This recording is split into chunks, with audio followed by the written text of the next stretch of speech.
it's the fast growing enterprise in crime right now is human trafficking because people are vulnerable. It is actually sharing my wisdom and soul knowledge and in spirituality for me. That is my purpose. Fucking grateful for like going outside barefoot, like having water, having food, like the basic needs, but see the beauty in every single moment. Coaching world, there's personal development world. It can be easy to put people on pedestal.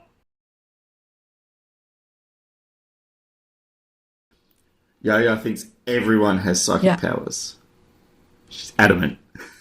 Yeah, because I do. Or I know it. I know it.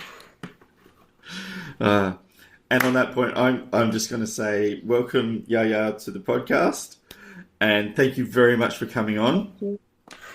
Um, yeah, uh, where do we start? Just tell the watchers and listeners a little bit about yourself. Aside from the fact that you think everybody So, is a little bit psychic. yep. Okay, I will start there. First of all, thank you, Nigel. I will start with that I truly, truly know within me that everyone has psychic powers. Might be slightly different, but I also truly believe that everyone has, like, if we're talking about clairvoyance, yeah, all of this. I'm not going into it now, but more channeling the energy out there because we're all connected to the same source of love. Hmm. That's how I see it. That's Yeah, my truth. yeah. So no one is above or superior than anyone else, but we have been taught to believe that sometimes. Let's put it that way. Sometimes I But think when the whole sometimes culture is built on that. heavily programmed. Okay. Okay, nice. Yeah, you're right. Well, even Did you more ask me so. something else? Okay, maybe I can. I haven't asked you Yeah, something else. I You know will what? start with. Oh, sorry. It's okay. By the way, for any listeners, Okay, there's a bit fine. of a time delay between us because we're on opposite sides of the world, and Oh, yeah. for some reason we tend to talk over each other a little bit. But bear with us. Um, yeah, describe to everybody a little bit about yourself. We'll start there, and then we'll go back onto Okay. these other topics. Yeah. So my name is Jaya, and I'm going to go a little bit back in time just to get the context what we will share together. So I was born in India. I was adopted when I was 2.5 months old to Sweden, to Stockholm, Sweden, and to a family who already had a son, and he was 5 at the moment. And the beauty of that is also he's one of my closest, best friend. We have similarities and we are very different. But what I always felt with him, my brother, his name is Anders, is that his love and that he always seen me as his baby sister. Okay, maybe not today, but his sister, and not like an outsider or whatever you say, like because I was adopted Yeah, or have a different skin colors or something like that. And so we definitely have a soul connection. He is my soul family, even if he has another maybe view on the spiritual aspect. But he makes me feel very safe. Let's put it so a shout out to my brother. that's beautiful. Good work, And bro. yeah, yeah, he I really love him so much. And he's also a pain in the ass because he's always teasing me still today. Like, As but every that's good brother something should. else. Maybe that's more being a big brother and all of that. Yeah. So maybe it's that. And I think for me, growing up, I felt that I didn't kind of felt accepted the way. I was within myself, like my depth. So I kind of closed that door. I closed the door to being adopted, a lot of like abandonment wounds and a lot of that. But I always felt that there was so much more magic out there. And I would say today, like the different dimensions, like the quantum field, I felt pulled to a lot of unseen. I had imaginary horses and a lot of like I love to be in my own, like play with the dogs and being with myself a lot. Um, and then fast forward, I went into the hotel in like hospitality industry and how like people has always been my passion, like the stories behind, not the titles or but the deeper question. And I think from my perspective, my when my dad died a couple of years ago, then I started to like, okay, ask me myself the deeper question. Why am I here? What do I truly desire? What's my purpose? But before he died, and this is back in 2017, we shared actually a spiritual moment when I said to him, Dad, I feel I will be very successful. I feel there's something big waiting for me. I don't know what that I will kind of do, but I don't know what it is. And he was just smiling and looking at me. It was like our energy just kind of, I was sending out, he was receiving, and back to me, kind of like a motor of energy. And he said, yeah, I know. I just know. And he was not like, he didn't believe in God. He didn't believe, but he, without saying it, like he believed in something bigger. I know it. I could feel it, Yeah. but he never, acknowledged that.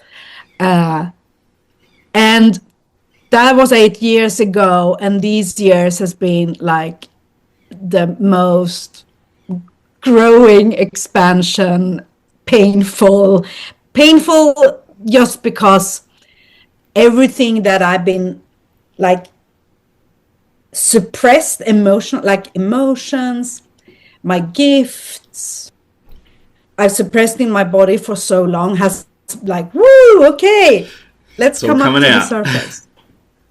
Yeah. So now I'm working as a spiritual mentor. I have my podcast that you've been a guest on as well. Soul Conversation, because when I was 8 years old, I knew my purpose. I knew that I was going to stand somehow on a stage and guide people, but I thought it was singing, but I didn't know the how.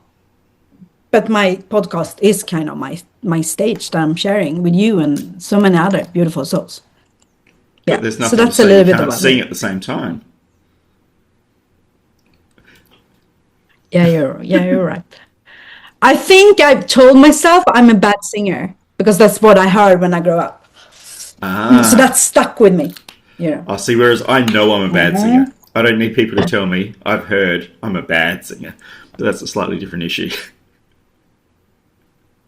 Yeah, It's not it good. is. Don't do But karaoke with being me. on a Ooh. podcast, maybe we should do that sometime. But using the voice is to somehow, I mean, me, if, like, I did your human design slightly and my own, like, it is actually sharing my wisdom and soul knowledge and in spirituality for me. That is my purpose. So Hmm. without knowing when I was 8 years, that was actually, the the path that is not linear, but that taken me here. So of course that's what I like. It took my dad to die for me to figure out that shit, I need to leave the Ooh. hospitality industry for something else. Yeah. Yeah. It. I think that happens to a lot of us though. There's And he was my rock in. there's some big event that happens. Not for everybody. Sometimes it's a lot of little things, but for a lot of people, there can be some big event, and it just like life's going this way, and then all of a sudden, it's like the world shifts its frame. That you see the world in a different light. Yeah, So yeah, if your dad was your rock, for sure. once that rock is no longer available to you on a daily basis, not in the same way at least, then yeah, how did that change your mindset?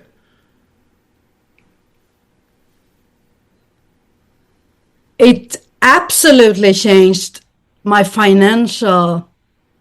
Whoa. It was like I rebelled and self-sabotage every decision with money subconsciously. Ah, okay. I wasn't aware back then. Um, and also because before he died, I was really like,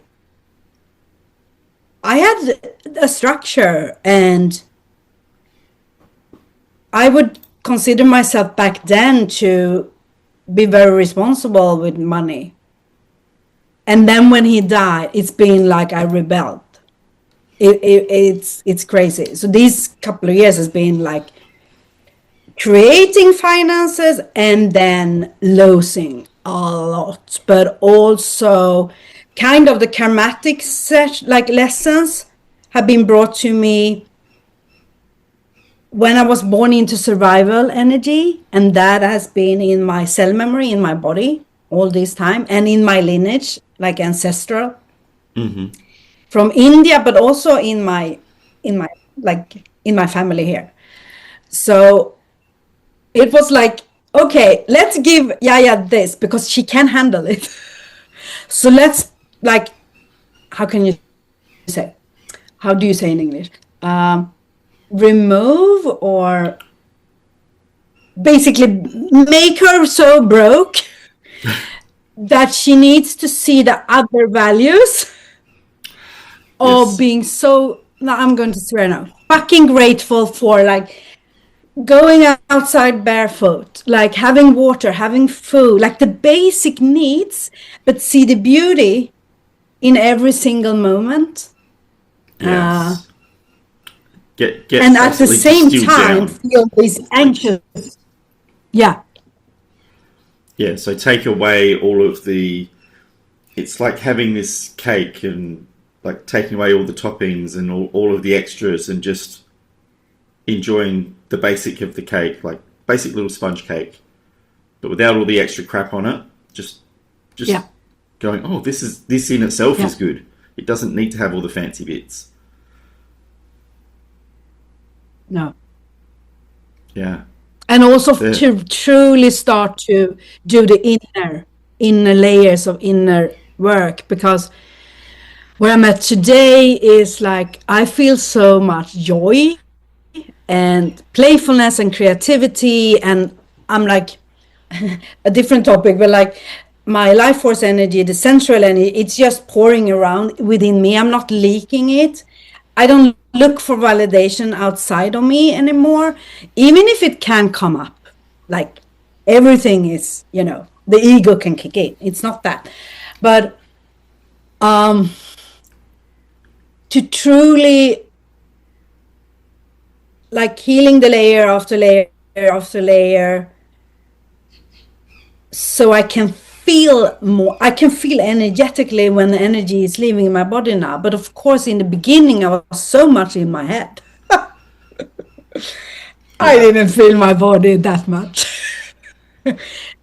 So But that's how I we're truly believe conditioned to be. that the more we, exactly, yeah. Like for most of my And life, like, I've been in my head because that's how I thought we were meant to yeah, live. yeah.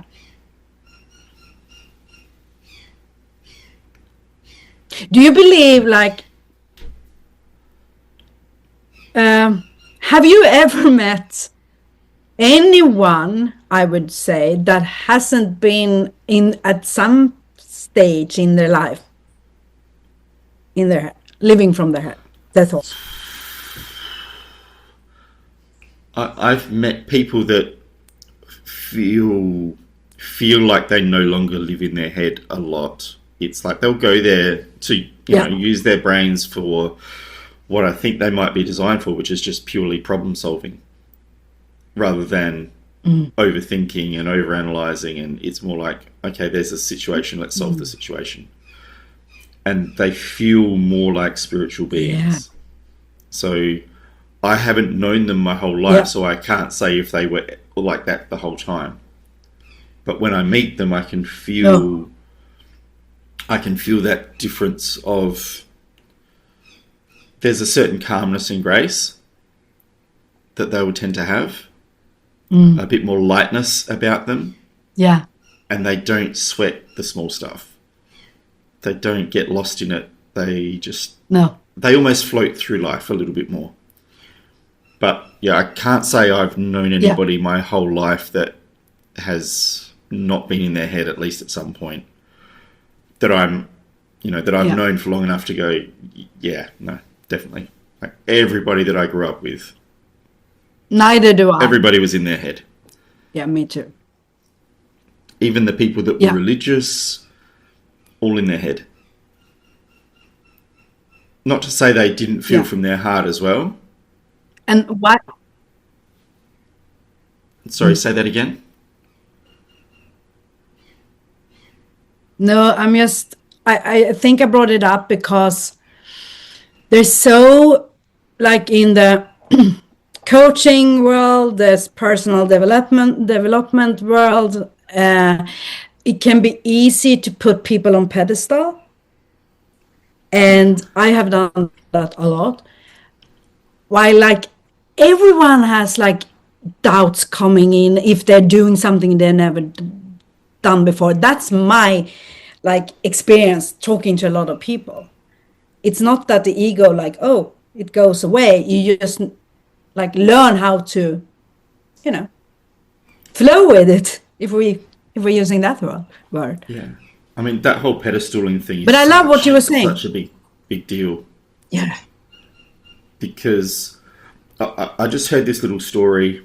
There was a woman who's done some research on the billionaires in America, like all the tech billionaires and how they've all grown and networked and all the rest of it. And she was asked a question sort of about how it was to interview them and interview the people around them and all that sort of stuff. And it was an amazing insight when she said, I studied with a lot of these people. I knew them when they were in uni, when they were just pimply and like, knocking around in their crappy tracksuits, and they were just like everybody else. So she never viewed them as this thing up here. They were just people. Yeah. And that's all anybody is. Yeah. It doesn't matter how successful we are or how successful in terms of society we're not. We're all just people. And if we choose to see each other as that, there should be no barrier to relation, aside from, the ability to communicate. But we seem to get caught into these patterns of, they have something I want, so they must be better than me. This kind of mental trap, which isn't real. There's nothing wrong with aspiring to go, oh wow, that person has achieved this thing. That sounds like that would be a fun experience. I'd like to try that. It doesn't make them above you. It just means they're in a different place, but not above, not below. They're the same. And just a thought that popped in. I know it's my podcast. I should be letting you talk, but say la vie. No. It's a conversation. It is. I know myself when, especially around people with obscene amounts of money, I can tend to be really dismissive. I can look at their achievements and go, wow, that's amazing. But I can also look at them and go, wow, they're treating their workers like shit. They must be really unwelcoming people to be around. And that's me trying to pedestal myself above them on a different level. And it's a trap we can all fall into so easily. And I'm aware of it, and I still do it every now and again. I catch myself, and it's inbuilt into our language. It's inbuilt into our systems of description and how we communicate everything. Is this need for comparison instead of the joy of that is what it is, and this is where I am at, and this is where they're at. And so I feel like it's such a hard thing to decouple yourself from that process of either pedestaling somebody or pedestaling yourself. That it's something we need to be consciously aware of it all the time. Do you yourself have any thoughts about that?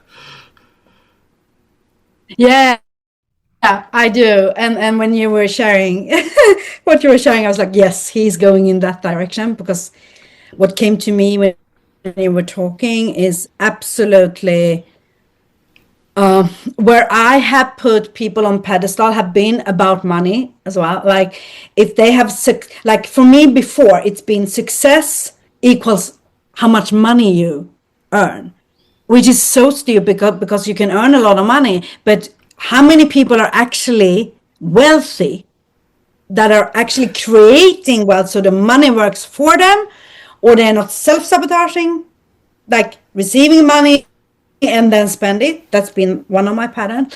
But for me, it's been, okay, success equals that you have a high kind of leverage of, generating money, that kind of power, energy. influence. And of course, it's been mine, because today I know that my adoption was human trafficked, which most of the adoptions have been and still are, I would say. My parents didn't know that, but I have felt something in my body, and then I have proof of it with other people that's been through the same with the same person. And so I was basically born in being a money transaction in survival mode, because I was taken from my birth mom without the proper, for 2.5 months before I came here and received, the physical love and all of that. So for me, within me, that I survived, I don't know, physically, is for me, wow. But on the other hand, of course, because this is part of my mission to really heal the survival energy within my body and my cell memory, to create wealth and financially abundance or literacy from a healed place, like a calm as I can get, nervous system, like a pure energy. So I lost a big investment with my love. That was, of course, because we both came from greed subconsciously. We both came from shortcuts. I'm talking for him now. I shouldn't, but I do it because we kind of are energetically together. So for me to have these realizations, so the universe or my own energy was like, okay, let's bring you there so you can step by step heal this. And because I also always known that I will have so much wealth and money and abundance when it comes to money, since that is still our currency, that I truly don't need, but so I can, create beautiful stuff. But I will now create it with creating a new system for me, which is a lot of pay it forward and donation based business model that suits me. And it's scary, but I'm going in that direction as well, because that's where I have faith and trust. If I dare to do it, there will be overflow, because the channel is fucking pure. the money channel or whatever you Yeah. say. Yeah, sorry, I'm swearing, but No, swearing's good. I encourage swearing on this channel. I think yeah, because when we swear like that, it's coming from a real place. It's not swearing for the sake of yeah, swearing. It's an expression, and it just amplifies what you're trying to say. So bring on the swearing. On okay. that, I'm gonna So, go so and one more say, thing, oh, okay, come on. one more thing. What you were saying, um, I can relate to what you're saying because, and this is kind of, let me see which word I will use. This is a way you can, like an invitation for you who are listening to go back to yourself. Because if you equal success and money, I would say instead of equal success with fulfillment and a calm nervous system, a safe, calm, joyful nervous system within you. Because when you have that, and then you start to create whatever is meant for you to come and flow easily, you will no longer like look on the outside. Because you, for example, if you're someone listening and you have like a income ceiling, wealth ceiling, whatever you say, of 10,000, $20,000, for example, per month. And then you're like, oh, I reached this, but I want more. I'm not feeling satisfied. Like I'm not feeling fulfilled. And then continue and continue. You are searching on the outside Yeah. instead of sitting with it. Okay. Why do I desire more money and that will equal me feeling fulfilled? Like, why? Well, it's all false What's equivalencies. underneath? It's all assumed that wealth is the answer. But I mean, Exactly. there's a certain element of, yes, abundance is wealth, but abundance, well, wealth is so much more than money. So Exactly. it depends on what it is that is really important. So if, to me, money is nothing but a conduit and an amplifier. So money Yeah. allows things to happen easily. It's neither good nor bad. It has no polarity. It is just Exactly. money. And most of us have an interesting relationship with it where we always want more of it, but and we never seem to have enough of it, and like it has these emotional attachments to a lot of people because we've equated this relatively inert thing that's just there for transference of cultural value, and we've put it on as personal value. So, you know, money's designed for, okay, yeah, I want to sell a shoe, but I've got an Apple. Well, they're not quite the same, so let's use money to exchange things instead, in the very simplest version.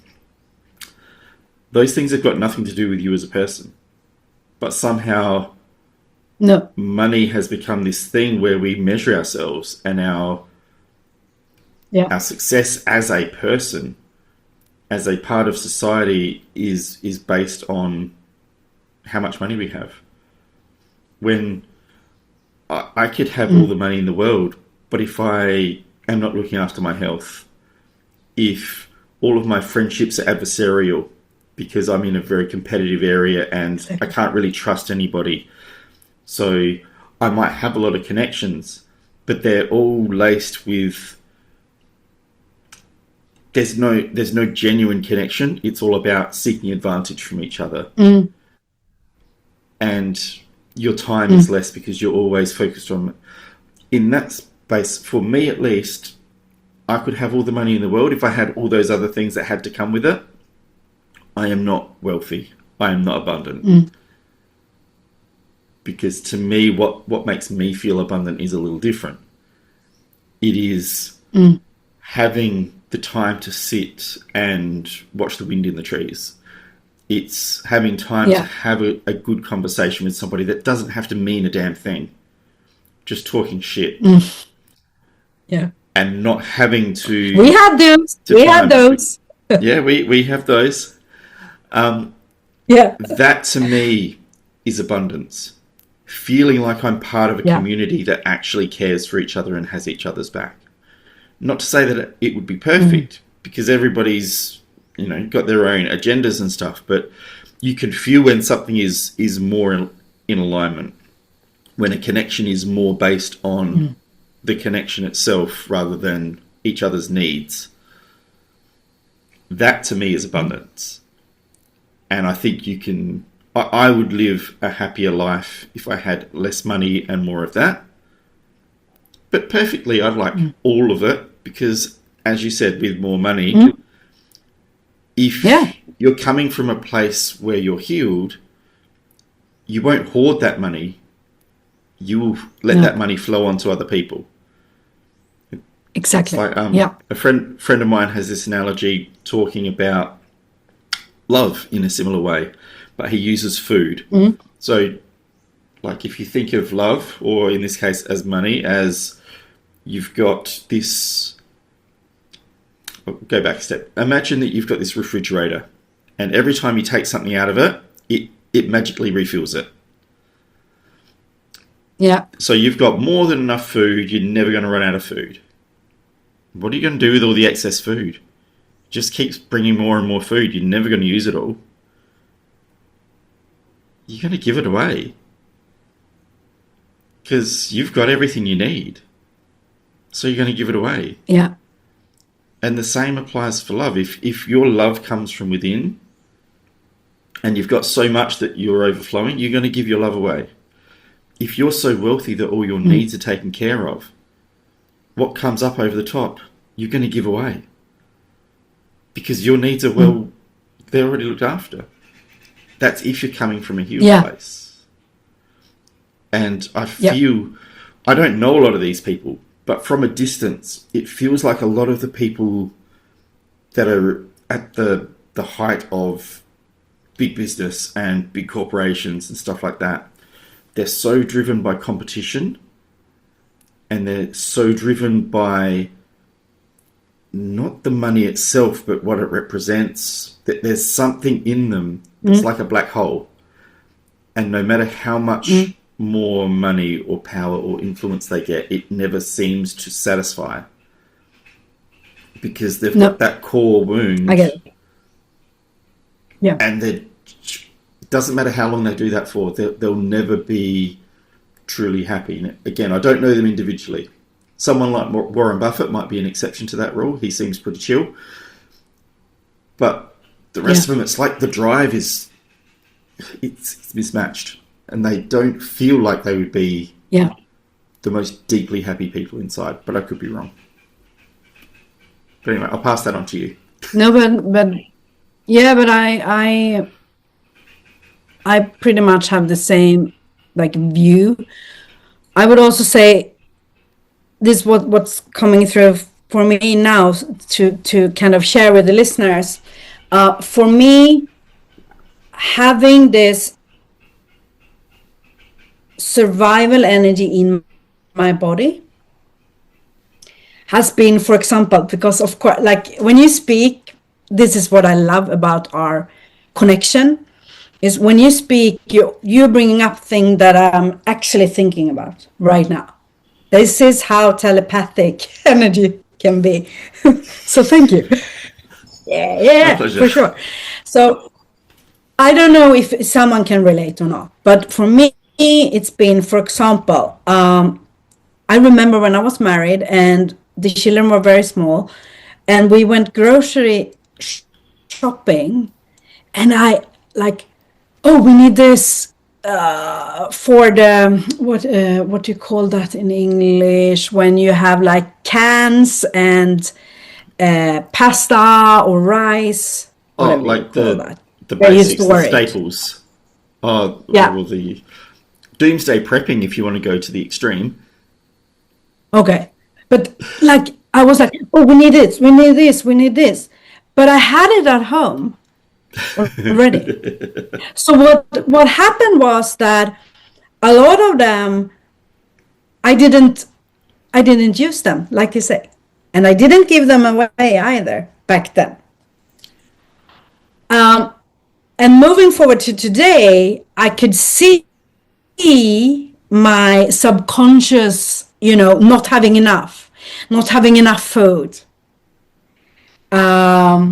Maybe I will starve, like maybe I will die. Like the subconscious mind and the cell memory from that emotion was so triggered, but I wasn't aware. Today I am aware, but today I shifted it to buy what I need and actually, eat it.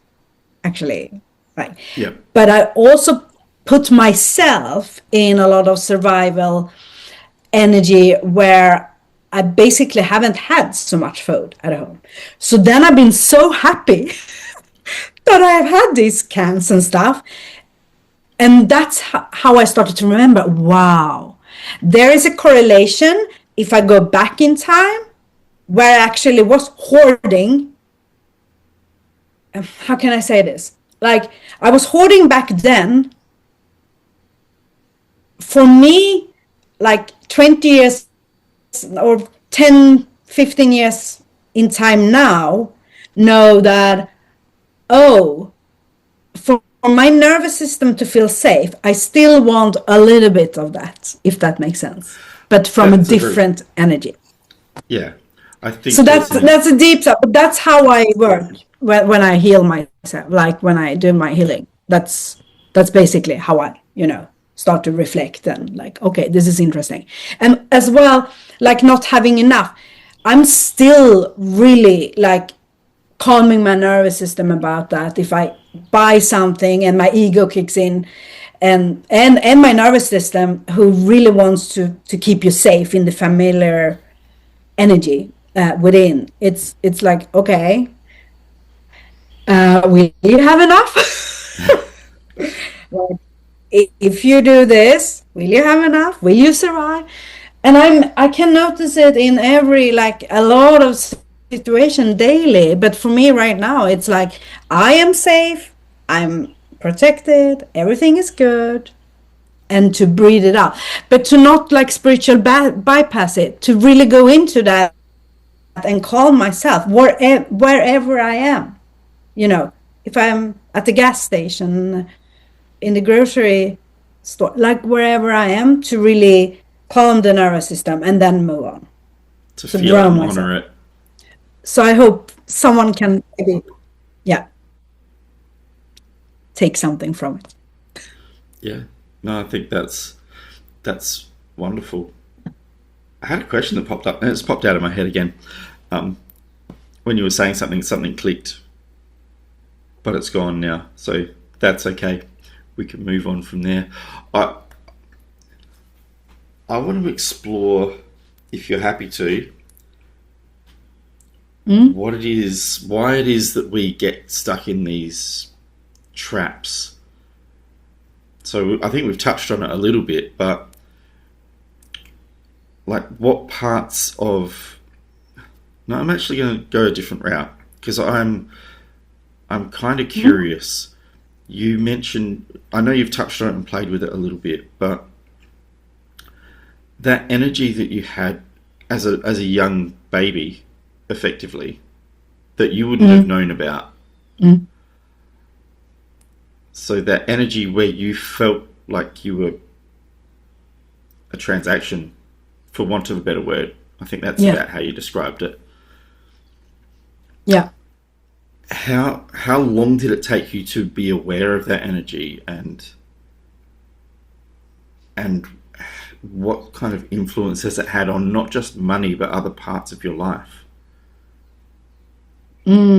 That's a really good question. I think the transactional part came up, just the like word transaction was maybe last year or maybe this year actually. But I have healed a lot of past life experiences where I've been in a transaction in human trafficking and child sex trafficking and being like hostage, like a lot of, like the darkest of the darkest. And how I know this is, you can say a lot about the movies and the film industry out there. But what I have tend to do is to use it, and I said use it for my own benefit as a healing tool. So when I watch something, my whole body starts to respond, or my nervous system. I know, okay, and it's subtle. It's not like I'm like it's not strong. It's a subtle feeling, but I'm so in tune to always dive into where I know is uncomfortable as fuck, but I need to do it because I'm here for a much bigger fucking reason than myself. So I need to lead, like I need to walk the talk because that's in my human design, like yours. And so when I have gone into these dark places within me, but also through the energy and the low vibe energy of what's going on, it's been step by step. And the more I released from my body, like that these blockages in my body, the more love and light have expanded. So to answer your question, I would say it affected, the transaction part has infected everything in my life. Relationships, self-worth,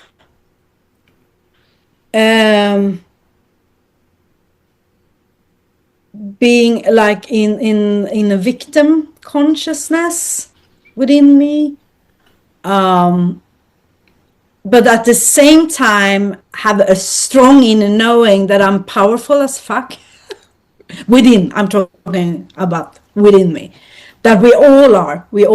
We have so much power. But I think one of my why is much bigger than me and my ego. So it's like a non-negotiable. I need to go in.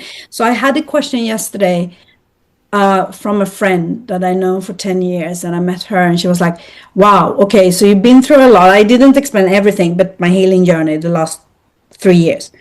And she was like, oh, so have you gone in therapy? And I said, I've had some coaches, but I've outgrown most of them when it comes to the depths, because I frankly don't know anyone who's done such a deep cellular work than I have, because I just haven't yet.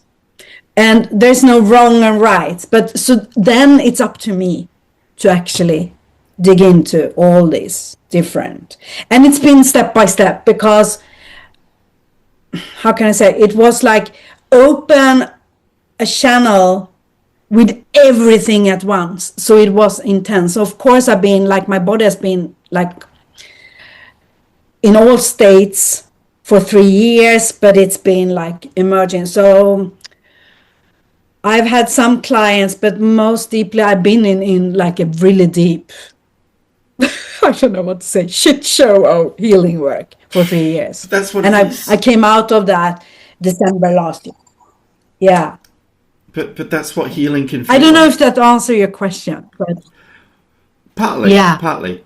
But I think you bring up a really Yeah. important point for anybody that is healing and thinks that life just is like better instantly. The healing itself feels like a shit show. It's not comfortable. It's not Yeah. fun. Even like, I know for me, I've got techniques that can speed things along a fair bit, and it's still not comfortable. It still takes Yeah. effort and concentration and deliberate action, and it's messy. Yeah. And even when you feel It like is you've messy. reached a place where it's like, oh, there's some peace. There's more lessons about to come your way at some point or another, not too far down the road. Exactly. So Yeah. it's not that it ends. I like to think of it from a healing journey. It's more like you face life with more grace. Yeah. It's not that you're less challenged. It's that you can face it with more grace, and you can dance with life more than you were trying to fight with it before you were as healed. That's the best way I think I can put it. Exactly. So I if you find prefer it to dance, I find it a little bit easier. Sorry, I know, I'm go gonna ahead. shut up. But I find it a little bit easier, the process, because I've done it so many times now. So I know the magic on the other side. I already have Yes. proof and evidence, because that's also the thing. The brain is looking for proof and evidence. That's why people are holding back and are not like jumping into. I had another friend of mine and a guest on the podcast, like, no one wants to go into like the shadow work. I don't agree, because I've done it. It's part of it's part of my purpose and mission, because if I cannot hold a safe space for someone else, I'm not living in my soul purpose and mission.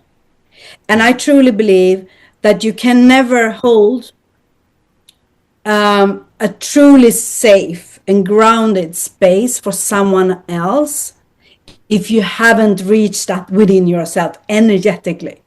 That's my truth, and I stand Yeah. by that truth. Yeah.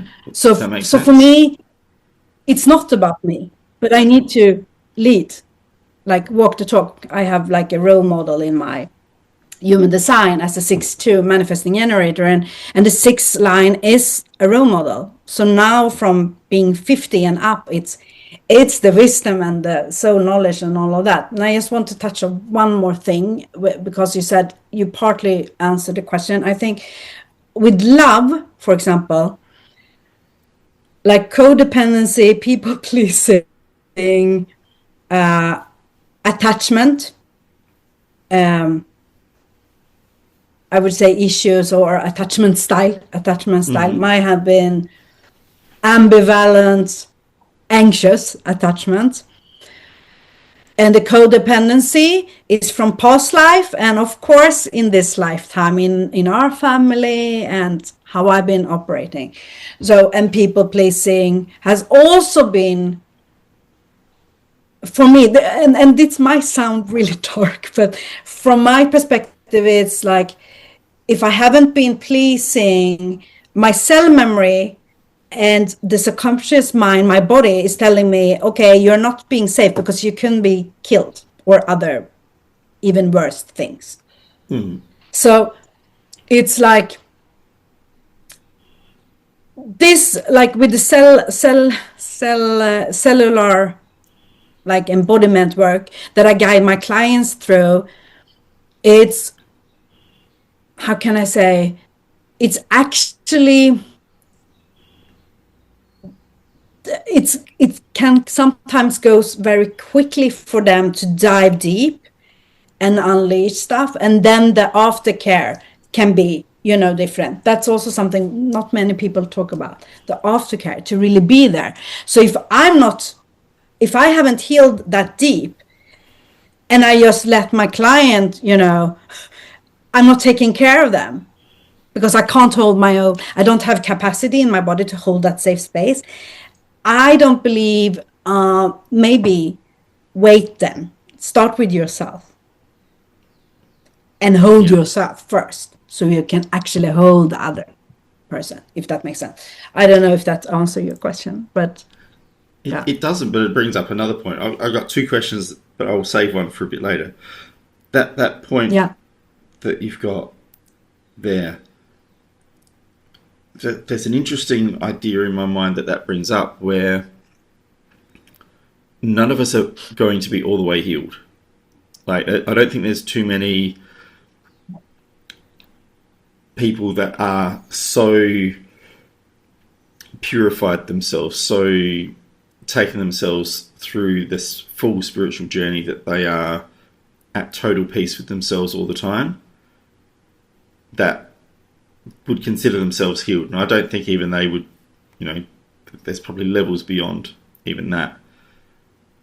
Yeah, I think absolutely, for sure. It's about having the capacity to help the person you're with. So there's people that would be a lot more healed than me in certain areas, and would be able to hold space, and I see it as being like a container for somebody. Like when you're helping somebody, it's, do you have the capacity to hold their space, to allow them to unleash what they need to unleash without it punching you and disturbing the space that you've created. Yeah. I think you can be that for somebody at any level, as long as your level of space matches their level of need at the time. If you understand what I mean. Like I was able to help somebody 5 years ago with my knowledge, but I can help different people now with where I'm at and how much I've changed. So it's not that there's a place that we have to get to from which then we can start going, okay, I can help other people. No. Sorry, I thought you were kind of suggesting, we need to kind of wait until we're in a place. But I see it more as we need to find the right people to match with where we're at, that we can help if we're in this excuse me. I love that perspective, because I know it sounded like that. That was kind of how I framed it. It's not what I meant. So thank you for clarifying that. Because you can be 5 minutes ahead of someone else and help them with something, whatever it is, because you experience it. And maybe it works for them or not. Because I think from my perspective, I think you sharing my perspective as well, like, I'm not healing someone else. I'm just activating, like I activate on a soul level, an amplifier, but the other, and guiding, and I channel a lot of energy, but it's not my energy, it's the other client's energy. Like it's not mine. It's not about me. But I want to say something, just going back to something you said, and this is a little bit like with the money and love, that the more we can like be in a state of kindness and love with ourselves, without judging ourselves, the more abundance flow as well. And like you said, like money is just neutral, but it's within us, like our energetic state, that will attract or repel, because there is infinite of money and abundance and opportunities and everything. There is an infinite abundance of it, but depending of where we are at within, if we believe that we are worthy, or whatever, like stories that are playing in our head.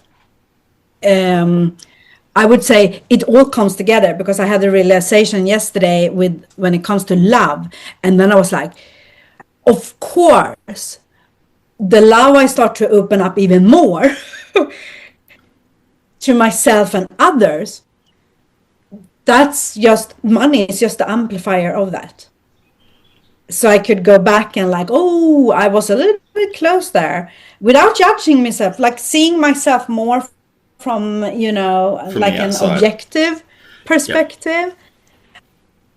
Yeah, outside. And I also want to say one more thing before you have the other question, that I also really want everyone who's listening to not get so caught up of, oh, I need to heal even more and more and more. That will come naturally if you start also to focus what you desire and what you want and what makes you lit up and having fun, or what satisfies you. And depending on your human design, you have different like internal yes or no's, but an alignment. But that's been something I was caught up for 3 years. It was like, okay, enough now. I need to focus on what I desire. So we don't get caught up in this. It becomes, well, I mean, it becomes an industry unto itself, and it wants to feed itself. And there's something intellectually pleasing about learning all these things and healing yourself, and there's something very, very attractive about that, because you feel like you're like growing and being, and oh, I'm this, and oh, I'm better than I was. And it doesn't mean crap unless you're living your life through the purpose that feels aligned with you. Yeah. Like, it's important, and it's a great part of life, but we don't, as long as we're conscious of what we're doing, if we make conscious decisions about where we channel our energy, we actually heal ourselves just by living. Yeah. And for me, the other stuff is just great for when you get stuck. So whatever it is that lights you up inside, that is your passion to explore, to try and create, to whatever, that's your path of healing. And the rest of it is just tools that you can use on the way when you feel like you've gotten off the path. Yeah. And I think there's a lot of people, myself included for a while there, where I thought the whole point was the healing, but that's not the right path. The healing is just part of the path. It is not the path itself. Yeah.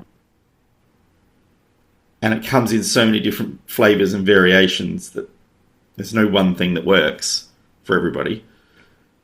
And there's no one thing that will probably work at every stage of your life.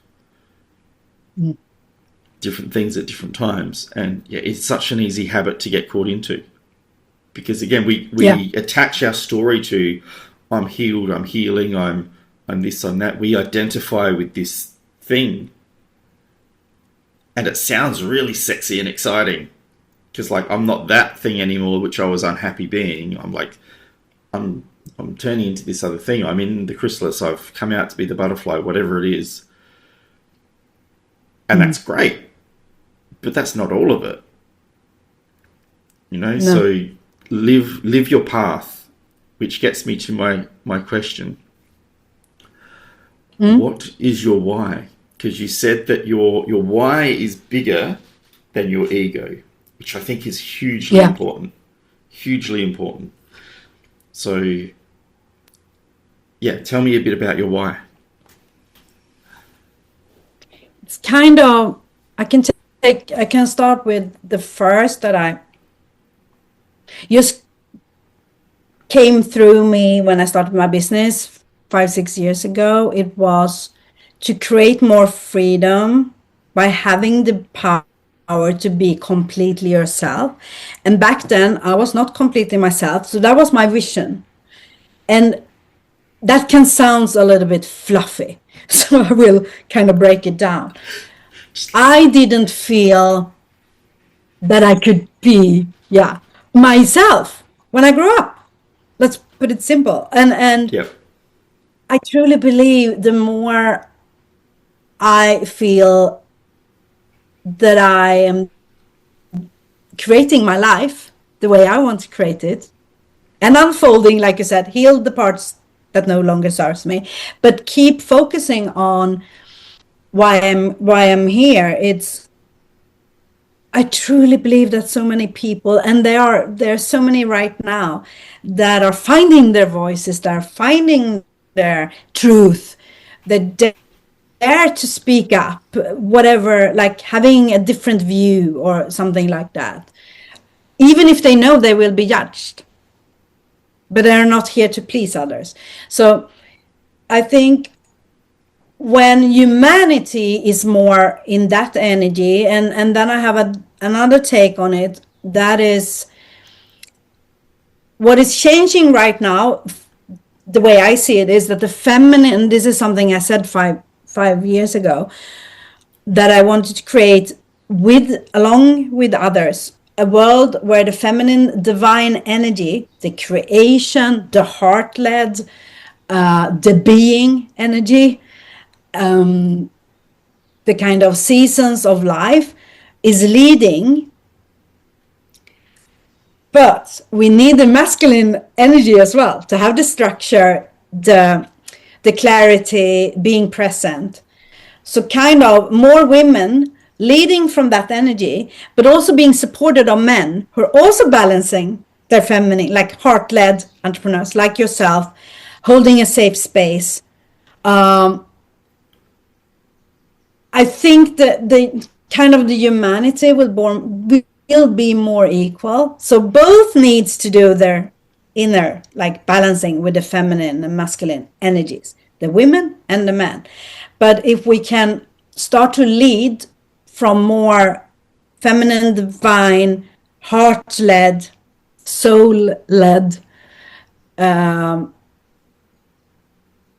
our daily lives, you don't have to be an entrepreneur.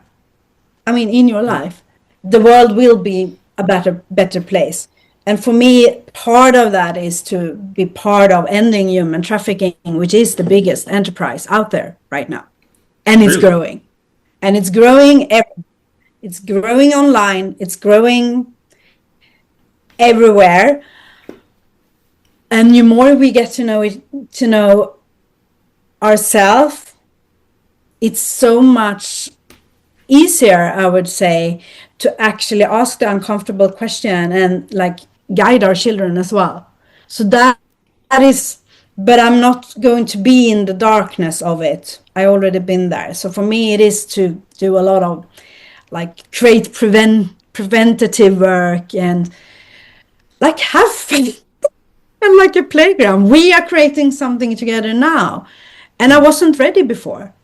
And I thought I was going to do it myself. And now I'm like collaborating with people that feel so aligned with me. So I would say that's my biggest why, to actually create much, much, much more love on this planet, if that makes sense. So people Yeah, come back that home makes sense. to their wholeness and heart. No one is broken. No one is broken. We just have like can feel like we are broken, but we're not. We're actually not. No, no. I'm. You've brought it up a couple of times, and it's a topic I don't know a great deal about. I know the little bits I've heard on news headlines, but I don't tend to watch the news that much because I find it depressing and basically fear mongering. So I tend to avoid as much as I can. You said that human trafficking is the biggest industry out there at the moment. Without going to a too dark a Yeah. place, because you said you don't want to go to that dark place, but I just don't know a lot about it. Could you explain a bit more I can about like what it is share it. that's really going on? Yeah. I can say from this perspective that, and I don't watch the news either, but everything that I need to know will come to me, like the right Yeah. people and the right information. So, with that being said, before it might have been like the weapons and the drug industry. What's been going on for ages, I would say as well. So, has been the human trafficking. Um, Maybe like this is, if we go about what's really going on in the world, that's for another episode because I think it will be too much. But I can say this much, and all of this is statistics out there as well. So this is not something I'm making up or something like that because of my story. The thing that is going on right now, like there are wars going on. Children are separated from their parents. Maybe the parents are have been killed. There is like, how can I say? it's the fast growing enterprise in crime right now is human trafficking, because people are vulnerable and people are in like a state of fear and flight. So it's very easy for the predators out there, which is many, there are many, to take advantage of that. So what I would say is that it's $1 billion industry. That's what it is, and it's growing. Okay, and this can, so I say that if you have a lot of like sexual trauma, maybe you should not listen right now. I don't know if you can't like have the care for yourself, but when it comes to humans, if you're talking about child trafficking, it doesn't even have to be children, it can also be adults. And if you compare that to drugs, a human being you can sell over and over and over for 24 hours of time. A drug you sell one time. Yeah. That's the reality. Yeah. So I see it as a fucking must, and this is my belief, that we are all responsible to really look on what can we do, and we have to start in our own family, in our own like introspection, so we can hold a safe space for our children. They are doing what we are doing. If they feel disconnected, they might also looking on the outside. So I started to teach my children about this when they were young, and now they're like, they what do you say? My son is like, okay, I remove this person. My wife was not feeling, and he couldn't explain what he was experiencing. I was reporting this. The question, it felt in my body. I was like, okay. To teach them to listen and to really like honor their own body.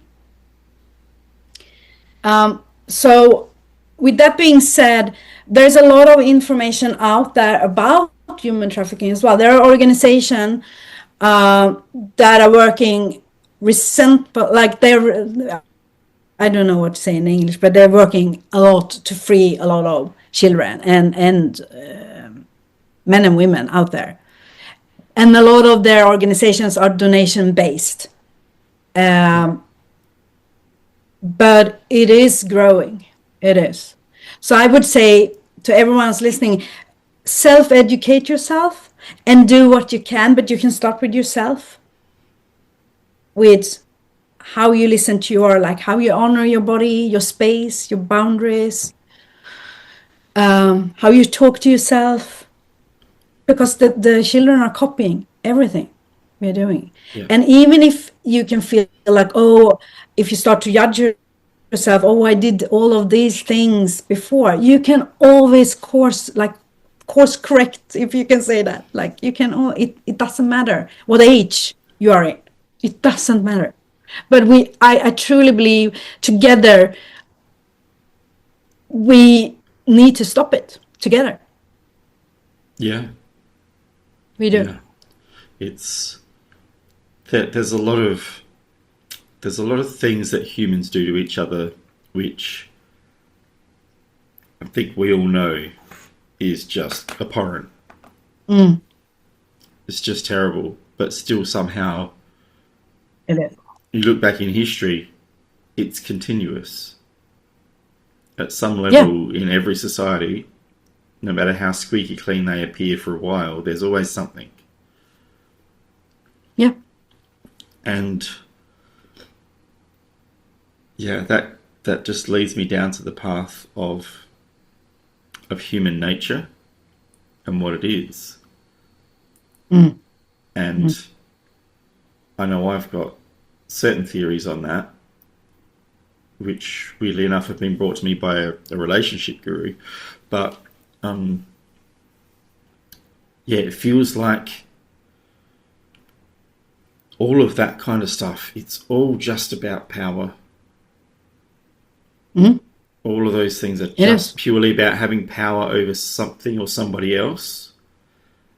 And my educated but not absolute knowledge, but my educated guess is that those people doing it are just seeking power because they feel a little powerless within. Absolutely. For sure, I would say. And the only way out of it I can see, because it's happened continuously over history in various forms, but slavery, sex trafficking, people trafficking, war, all of that sort of stuff, which is pretty abhorrent shit,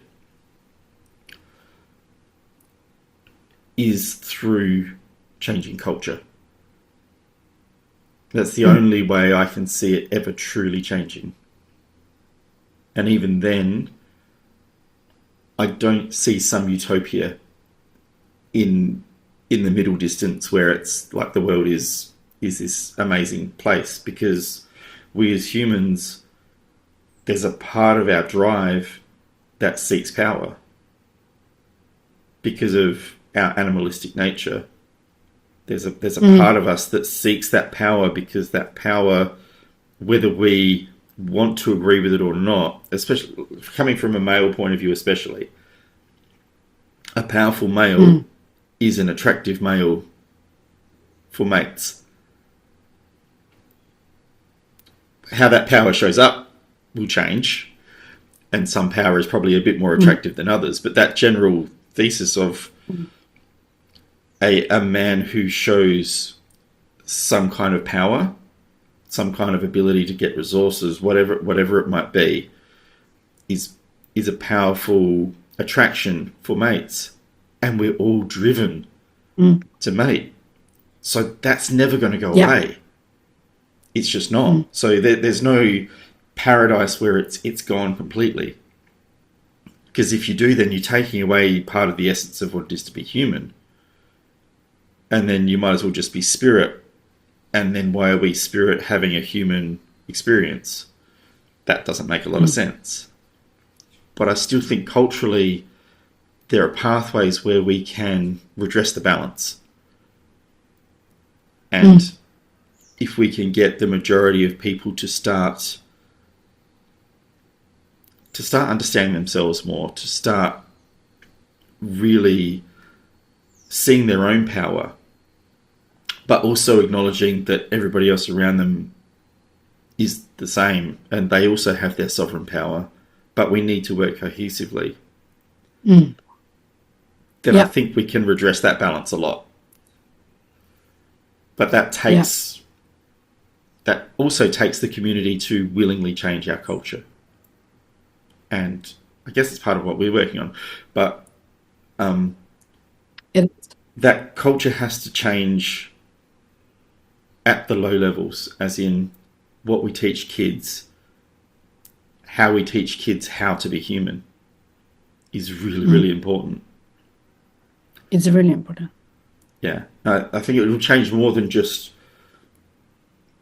the sex trafficking. I think it would make a world where I think most of us really feel like if we got out of our own way, the world would be amazing for, well, I'd say for everybody, but let's call it the vast bloody majority of everybody. If we actually work cohesively, if we saw each other as equals, who are different people but still equal in value, then I think how we relate and our experience of life would be vastly different. And it's up to us to choose it. If we get enough mass of people that choose that, it will change. It will change. Absolutely. Yeah. Again, I'm not asking questions. I'm just putting crap out there. But no, but I want to fill in with something that came to me now. Is like that I've seen in social media for such a long time now as well. There's a lot of stuff that's going on in the world that I already have known before it happened, but I'm also not the one who's going to. My role is also to observe and do my work, like with people and beside people. So I would say that when I sometimes look at comment session and stuff on Facebook, for example, and people are like attacking each other, they are projecting the fears, their opinions, they're judgmental, like a lot of like unloading, like a shit show unloading, from my perspective, wounded in the child, and they haven't healed the mother and father wound. That's like the basic of it all, I would say, in the healing journey. It's like they're fighting, like it creates more separation than unity. Do you say unity? Then then unity. Unity.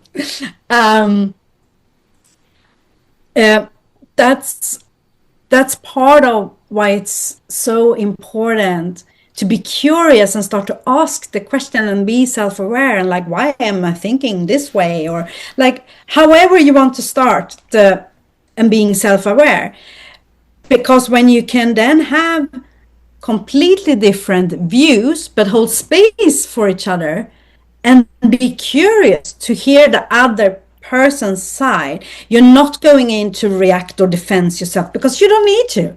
Like it's you just don't need to, because you're so self-aware and taking care of your own wounds, and like, the reactive, and started to respond instead. I feel like if more people just start to ask more open question to themselves, just there you have some kind of self-awareness, and then we can have more emotionally mature conversation, instead of being, in separation all over the place. Well, that leads me to, why is it that it feels like the social cohesion is being eroded? Why is it that we seem to, it's exponentially highlighted on the internet if you look at internet forums, because people are hiding behind usernames, not their real names. So it's amplified to the nth degree on there. But why is that social cohesion being eroded? Is there, do you think it's deliberate, or do you think it's just because, or how does that kind of fit in for you? Absolutely deliberate. Yeah, it's a plan. And the ones I tell everyone, like, because now you're asking me, and now I'm going to tell my perspective. Everyone, go out and do your research. If you want to, like, wake up and start to be the, like, creator of your life in all aspects, you need to start to ask the questions. Like, okay, why is it there is infinite abundance of money and just a few, like 1 to 2%, are actually creating that wealth? Why aren't you, who are listening right now, amongst these 1% right now? I love this, like, money leaves clues, but it is like, do your own research. For me, yes, of course, it's a plan. The more we fight with each other, the more we are occupied of not listening to our own truth and question, and coming from love. The more we fight each other, the easier it is to be manipulated and being put in the system of slavery. Like, and I'm talking about the slavery of, like, I'm working 9 to 5, I'm doing everything every day, and then suddenly I receive cancer and then I die, or something else. I mean, basically, it's my cat. I'm sorry, Nigel. I just need to. It's all good. So I would say, yes, there is a plan. And if you're watching news, why right now are they like from one country to another, the same rolling out the plan of an idea, like ID implanted in your in your skin? I mean, it's so, for me, it's so obvious, but it's because we already had COVID and all of that. So go and check the facts there. And then you That see, just okay, sounds here we go. that just sounds like livestock to me. As soon What? as you Life? livestock like cattle, sheep, like Yeah, yeah, little chips, so that you can keep an yeah. eye on them and know what they're doing and probably know what they're feeling and know And their what's blood happening when you have pressure. that? You connect it to cloud. Yeah, And who owns the satellite? Like, okay, do your research. yeah, The plan is already all out rolling. But if 1% can actually control 8 billion people, I mean, it's stupid. Sorry, I just needed to get it out. But it is stupid. I understand, because I understand where I've been, so it's not that people are stupid, but it's stupidity. Okay, maybe I should change my wording here. Yeah, because otherwise I'm judging people, and not because then I'm judging myself. So let's put it this way. I just find it fascinating. So I need to calm myself down. That there's still a lot of people sleeping. So I need yeah. to, I'm apologizing that I went a little bit over the top Oh, all over, but the no, no. stupidity is more the energy of like collective, have people not be able to think for themselves, if that makes sense instead. Yeah, I have to reframe it I'll see because if I I can. went. I think I know what you're saying, and I agree with it. It's more like Can you help me out? there's a lot of I people was making not, my really intention was not to judge. no, no, no. There's a lot of people making some really stupid choices. That doesn't make them stupid people. It just means their choices are stupid.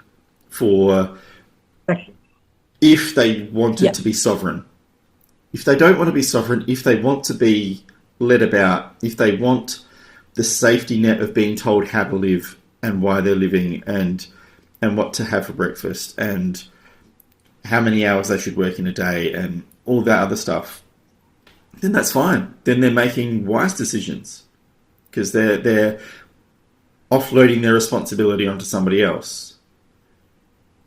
But every time you do offload your responsibility onto somebody else, you're giving a part of you away. You're giving a part of your human Yeah. sovereignty away. And weirdly enough, that leads me down a different segue of self-worth. Because every time we give part of that responsibility to somebody else, we don't have it anymore. Our capacity to feel, I love that word sovereign. I haven't used it much, but it keeps coming up again and again. To feel sovereign within ourselves, to feel at one, to feel like we are living our life on our own terms, through our own vision, gets diminished. And it gets to the point where the life you're told you're living and the life that you feel like you should are two different things, and it's because you've given away all of your responsibility, whether it's to family, to community, to the politicians in your country, to big corporations, wherever it is. Every time you do that, you diminish yourself. When you diminish yourself, weirdly enough, you diminish the richness that we could collectively have. Yeah. That was a better take on it. More grounded. I I think as well that I want to say something that there is nothing wrong if you would like to safety and security and have you enjoy having a job that is 9 to 5. It's not that. But if you're not happy to dare to take another different journey for yourself, whatever makes you feel that you are creating your life, like you said, that you're in your own power. So, and that goes with wealth as well. You can create your own wealth and doing everything you desire if you truly are being honest and truthful to yourself. So I just want to say that, since I went on a rant there. I love a good rant. Don't apologize for ranting. But no, it's probably my ego kicking in now. Like, oh my God. I think the rant, okay, I'm going to be very like radical honest now. Yeah. The rant was about me, not about you. So the rant was these years that I didn't see the bigger picture because I wasn't meant to. But once I open up that Pandora's box, I couldn't unseen what I was led to, because I've been I'm constantly being guided to people who has so much profound knowledge and data, and that I wouldn't do that kind of work, because that's not just in my human sign. But I've been always like guided to the people who, and then I can feel within, okay, this is solid knowledge for me, and I take that, and then I start to kind of connect the dots for myself, if that makes sense. Yeah. Excuse me.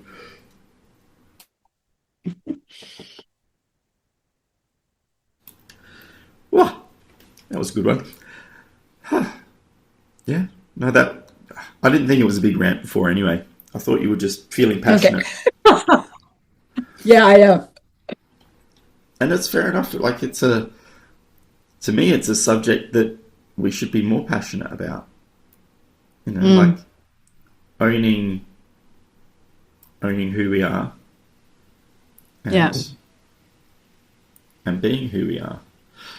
Okay, a different question has popped into my mind. We've talked about your why a bit. For people out there whose why isn't bigger than their ego, how do you think is one of a good method to help people get in touch with their why? Because I think I think for at least most of us, if we stop and take the time, most of us would be able to find a why that is bigger than us. So do you have any ideas on ways people can help to discover what their why might be? Absolutely.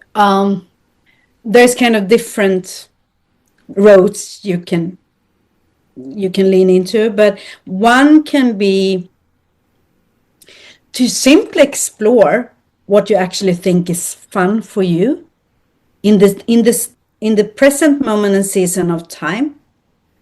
Is it a hobby, like something you used to think, kind of, I want to learn that, but I will do it later on. Okay, so maybe is that still something that feels excited and you want to explore that. You can write a list and like start to explore the different, whatever it is. Or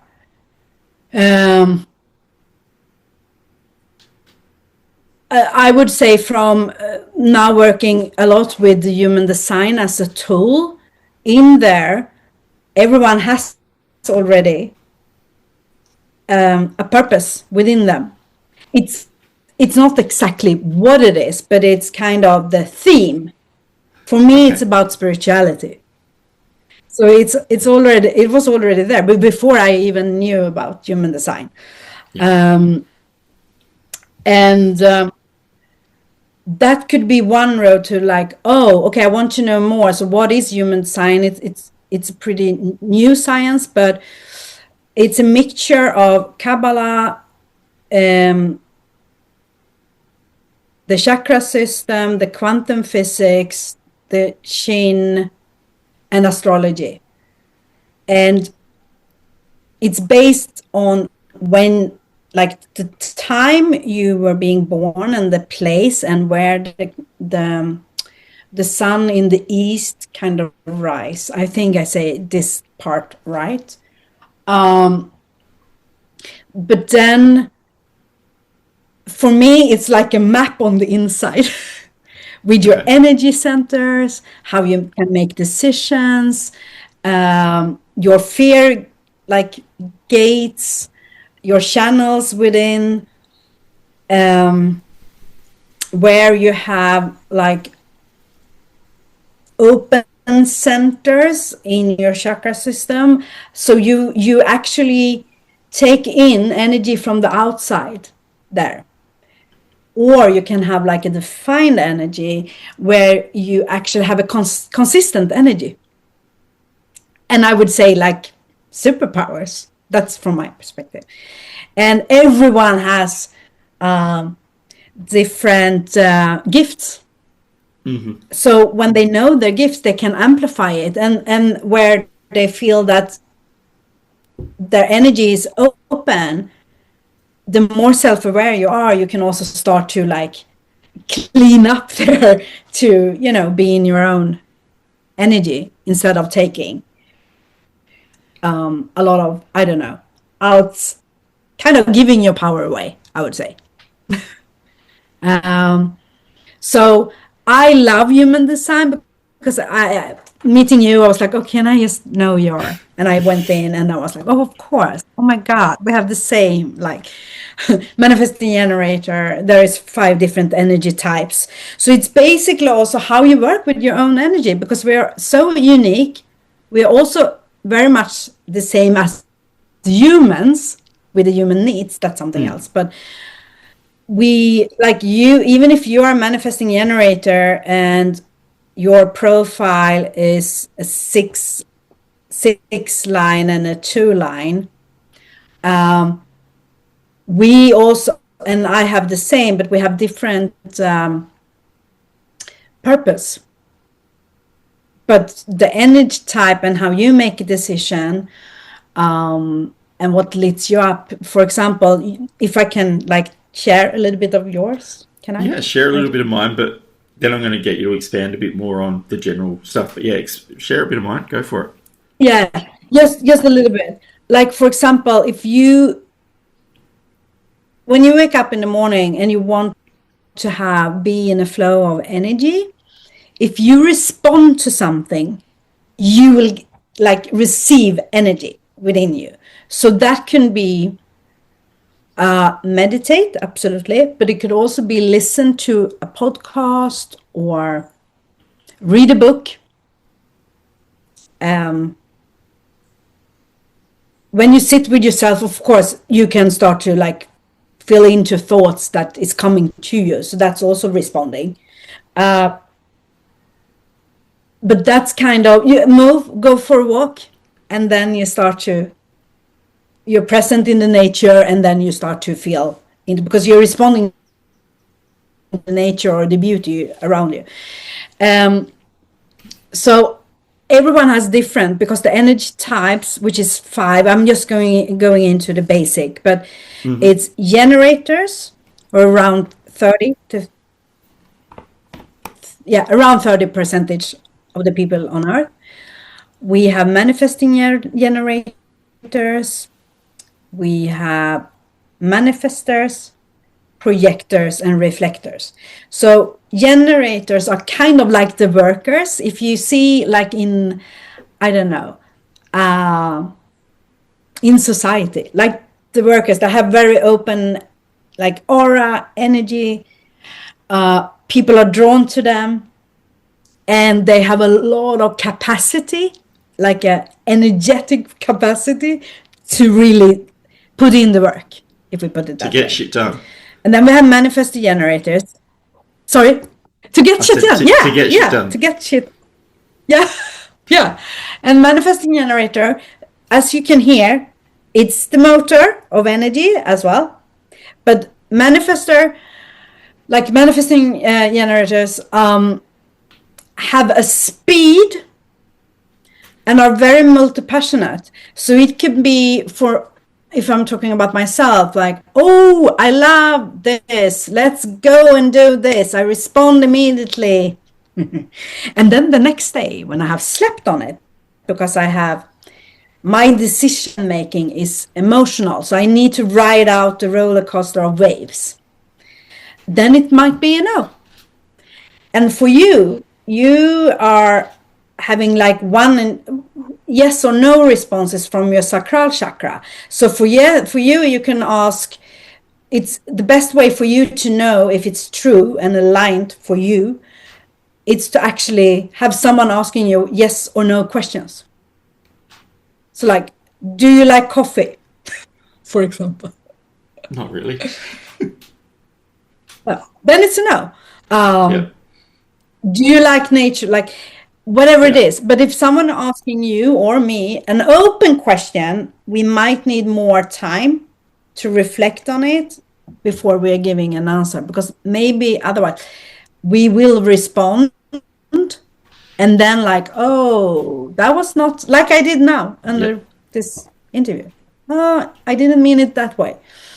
And manifesting generators, they have a speed. It doesn't make sense to anyone else. Which also make that they can have one decision and then change direction and then change something else. And I would say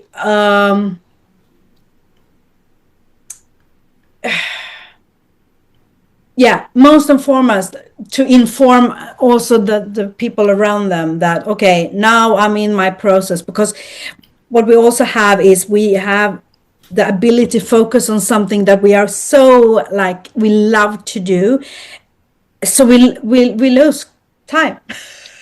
We lose everything because we're so emerging in something that lifts you up, that makes you feel. And when in alignment, you feel satisfaction, deep satisfaction. And the same for me. When you're out of alignment, you feel frustration. So it's quite easy. Then we have manifestor that are the ones who are here to initiate new ideas, structure, and they're not the builders. So they are here to initiate their 9% and come up with new ideas and stuff like that. And then they're handing over the work to the generators or manifesting generators, kind of, if we simplify it. And they are here to inform. So when I have had clients who are manifesting, they're always informing me, like, this is where I'm at, blah, blah, blah. Yeah. And then projectors, they are here to guide. And they are also here to receive invitation. That doesn't mean that they are not here to take any, like they also are taking actions. But they're not here to force. They're here to do taking actions from having like intuitive hits. So they know intuitively if it's the right one. And they're here to guide. And they are actually, they need their own space energetically. They don't have this like motor of energy. My daughter is a projector and she is so wise, and so they are very much seeing things in others that we might not see, and it's the truth. So when my daughter has been calling me out, like just in her truth, is like, whoa, okay. Since she was a little, I would say. And then we have the last one, reflectors, 1% on Earth, which has all the energy centers, or I mean chakra centers, open. So they absorb everything from the outside and they reflect everything in the other person and people around and society. So they need to ground themselves and when they make decision, it takes a lunar cycle. So 30 days for them to make a decision. Whoa. Yeah. Yeah. Whoa. Okay, yeah, that's full on. So you can imagine when they didn't know. And they were absorbing other people's like energies and thoughts and crazy. I have a friend who is reflector, and we talked a lot about it, like how she's like been in her space, and she's also 6'2", or when she feels into me and being a mirror for me, and I'm like, what the fuck? So that's kind of, but I would say it's a beautiful tool to just know how to navigate and also nurture your own energy without draining yourself or giving away your Yeah. energy and so on. Yeah. Yeah, that's cool. And if anybody's interested in knowing what the heck theirs is, there should Yeah. be some links below to get in touch with Yeah. you and find out. So that's pretty cool. Yeah. Cool. After that, I don't know where I'm going after that. I'm going to ask you a weird question. Let me find the question I had in mind. I'm just going to do something here because I see Okay. the Yeah. clock. Wait.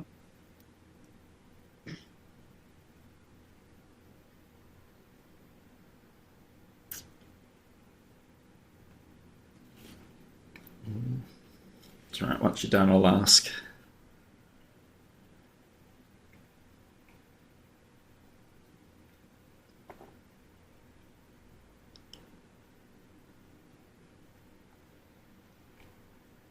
Can we end it about 15 minutes? Is that okay Yeah. for you? Yeah. Yeah. We can wrap it up now if you want. Give you time. No. I'll have like 3 questions. Yep. So that should be pretty easy. Just got to find my last Absolutely. question again.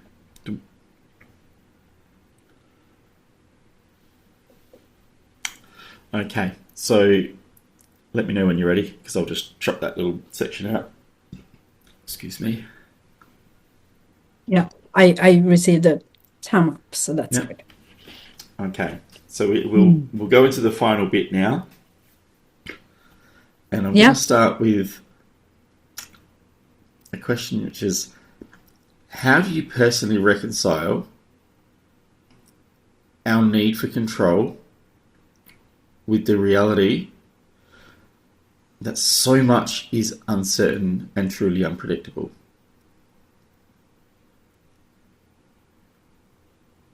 What did you say in the beginning? I didn't hear. There So, was one word. I didn't hear. how do you reconcile? How do you find a place of comfort, I guess? Find a place of connection.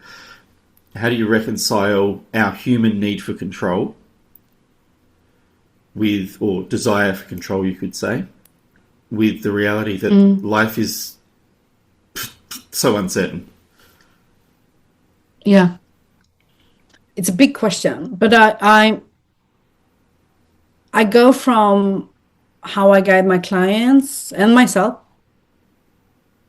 The more you can truly, and this is a skill set, I would say. So you start where you start. But when you feel the inner narrative of thoughts or the inner voice is loud, for example, to truly, and you want to know the how.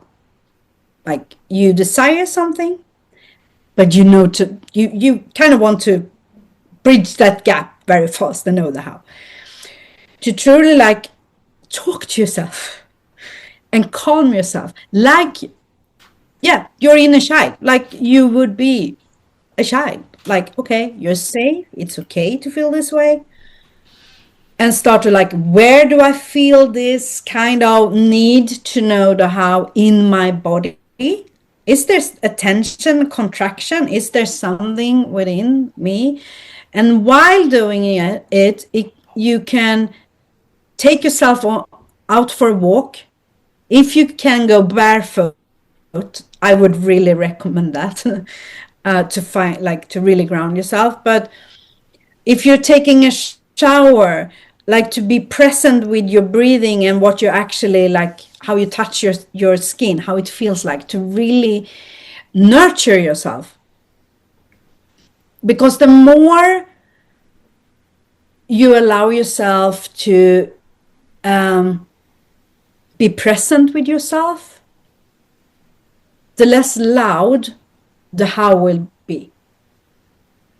Yep. But you can also, it might be, if you don't know to, okay, let's put it this way. Maybe you're like, okay, I want to meditate, but I can't sit still and not thinking. Like, of course you will have thoughts, but so I just want to say that.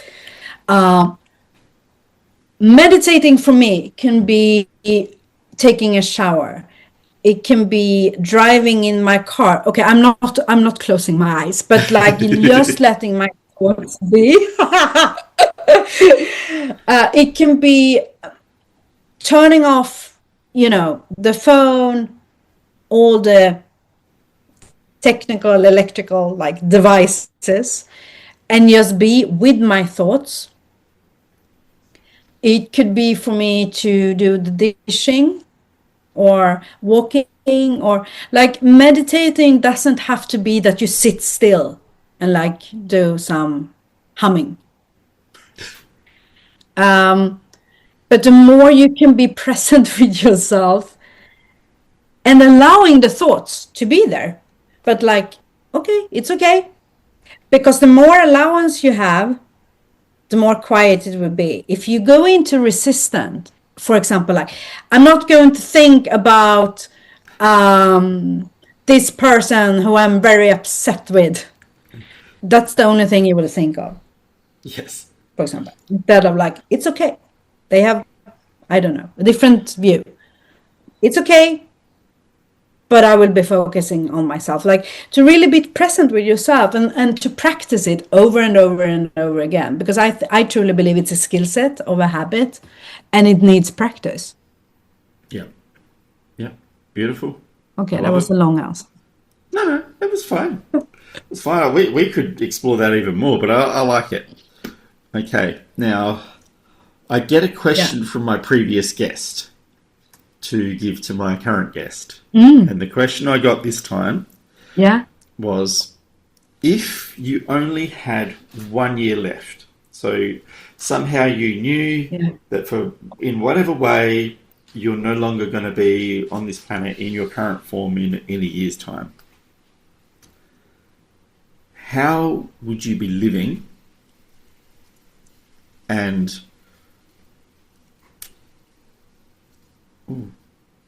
somehow part of this has been deleted. But how would you be living, and what would change?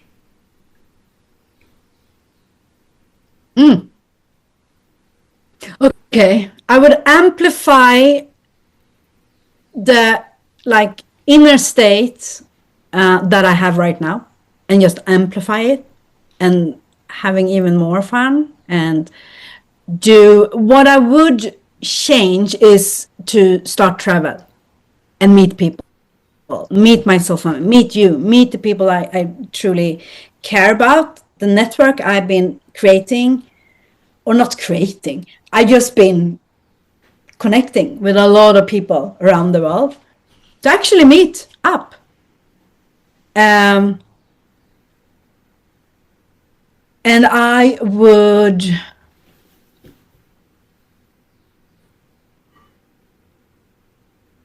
laugh even more. I laugh pretty much every day. I can laugh with my own company. My children think I'm really goofy in a store. They explain what I'm doing in a grocery store when I'm walking, and then I'm stopping and like starting to reflect, and I can start to talk to myself, and then I'm like screaming after them. Where are they? They're like, you're so weird. You're so embarrassing. Like, it's, what are you doing? And that's when I'm like kind of in the meditative state. So I can see that. So but I'm not going to remove that part of myself, to kind of allow myself to be even more, I think, true to my goofiness. Okay. To My allow follow that up part. my follow up quick Um, question is, what steps yeah. can you take today to start that? So if it's about connecting with people in the real, Mm, what steps can you take today yeah. that start that becoming more your reality? You don't Oh, have to answer that's a that good one. one. So, for You example, can, oh, like, okay. you can if you want. You can if you want. All I'm saying is it's something for you to sit with and go, oh, okay. Because yeah, the whole point of this question is about getting present and aligned with what is really important for you. It helps to focus Yeah. that point of what is really truly important. So yeah, answer it if you'd like, or you can sit with it But I and need to think on it. answer it. Oh, Yeah, I answer want to then. answer it because it's also attached to the how that I've been really digging into to not know the how, and what you said with the uncertainty.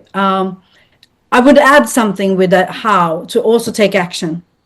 So go for what you truly, truly desire and take a small action every single day. So for me, it would be to actually start to schedule with people I really want to see next year and scheduling it in the calendar. Okay, around this time will work for you. Okay, for me. Okay, we schedule it. We don't need to know how we will meet, Yeah, but that we will. And then kind of start to repeat that like it's already happened. So I would yeah. say that's my own advice to myself. Yeah. Perfect. I love it. I love it. Okay. Next one is a bit different in that if you could Hmm? speak to anybody, like meet and speak with anybody in the world, who would you most Hmm? love to have an amazing conversation with? Wow. There's many people.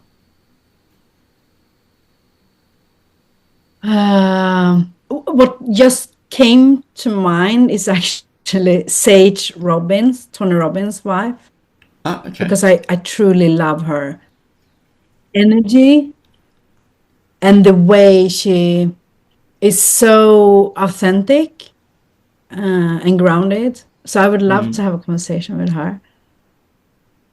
that's great. I love Um, it. What one's enough? yeah, that's one. Anybody that's watching, if you know Sage, if you know Tony, and you can make this happen, make it happen. Yeah, That's what we're here for. We want to find as many connections as we can. Tony as And my well, but Sage first. my last thing before I let you go is I need a question from you for my next guest. So, Mm. what is something that you Oh, would love for someone to explore? okay. I would love that person to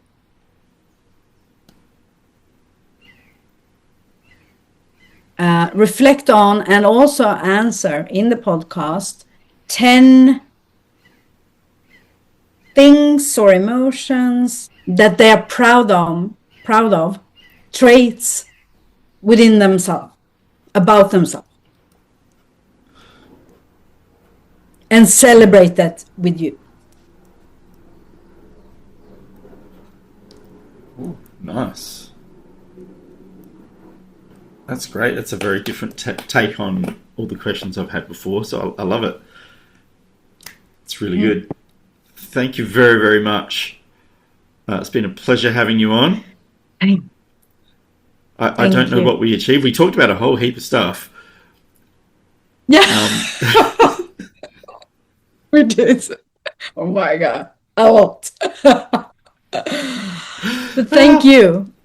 thank you I very love your much. space. Like,